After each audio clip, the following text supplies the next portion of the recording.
because now, once the Palestinians do return, inshallah, it is about rebuilding their homes, their infrastructure, their lives. It's really starting from scratch for them. And if anything, more than ever, they need the support of organizations such as yourself. Absolutely. So there's a lot of work required going forward now, from organizations, from countries. People are walking back into their neighborhoods that they were evacuated from, and there's just trouble. There's absolutely nothing there. So on the one hand, infrastructure needs to be rebuilt. On the second is we need to help Palestinians rebuild their lives.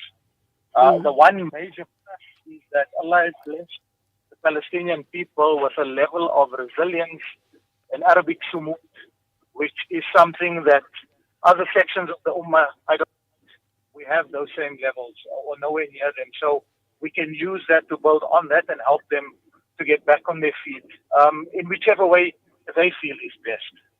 The support is going to be crucial in the days, weeks, and months going forward.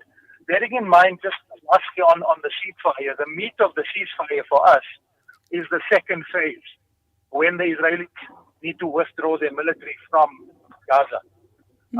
So that there's a time period that until we get to that phase, and then they need to negotiate further on the third phase, which depends on what happens in the second phase. So it's all very in go right now.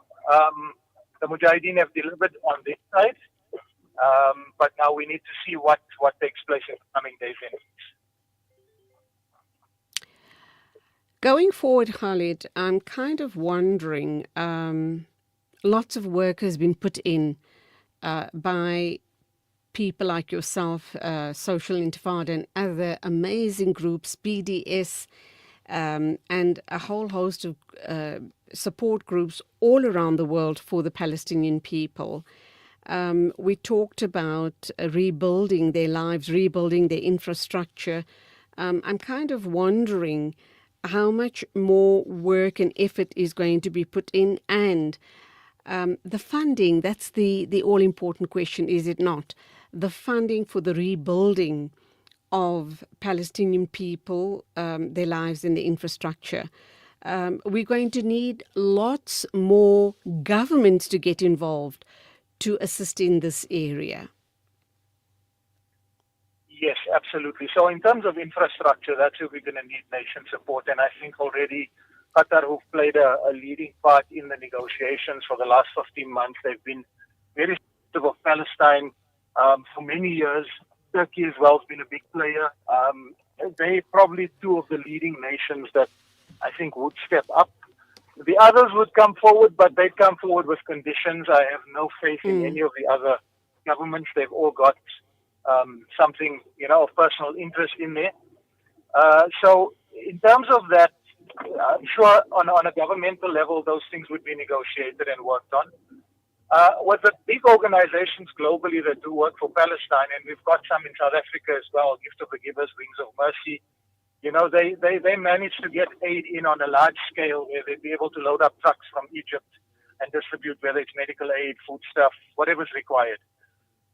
From individuals on the street, there's work required as well from ordinary citizens, in that if you can get help with assistance on a monthly basis. Recently, we sent out an appeal just for people to consider, above your zakah that you donate, which you have to annually, if you can include Palestine as part of your monthly budget, whatever it is, as long as it's a continuous and steady amount, perhaps cut back on a luxury or two, and donate that 500 or 1,000 rand or more every month, just for people to be able to get some food on their, into their bellies. And this could go a long way in just helping to sustain the people while the governments get to work, while the infrastructure starts getting up to speed, while all of that takes place. One point I'd like to mention just before we go is we've got Israel on the back foot with all that's been taking place over the last 15 months in terms of their status internationally. They've become a pariah. Everybody knows them for who they are and what they are. The boycotts need to continue. The pressure on Israelis need to continue. The accountability needs to continue wherever they are hiding out or holding out. So people can follow, for example, the Hind Rajab Foundation online. They do excellent work in exposing the Israeli soldiers wherever they go, and they try to get warrants issued for their arrest wherever they go, like there was the case in Brazil 2 weeks ago, a week and a half ago. So all this type of civil society needs to keep continuing what we're doing. Don't let up. It's not over. It's not over. This is the key message. It's far from over. Khalid Vawda from Social Intifada, continue doing the amazing work. I marvel at all of the initiatives that you come up with. I commend you, and may Allah subhanahu wa ta'ala accept all of your efforts. Continue, not only Khalid Vawda from Social Intifada, but all of the other organizations here in South Africa that we've mentioned this morning. Keep well. Nice talking with you, and Allah accept all your efforts. Assalamu alaikum to you. Wa alaikum salam wa rahmatullah. That was Khalid Vawda, founder of Social Intifada. He's done some sterling work from the time the genocide started. And as you've heard, the hard work is going to get even harder. We as a collective need to support Social Intifada and all other such organizations in our support for the rebuilding of the Palestinians' lives and their country, inshallah.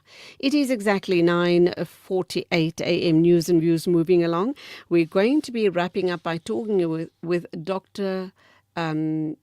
Namruti. He is based in Palestine, and he's going to talk to us about the situation on the ground now that the ceasefire has been in fact put in place.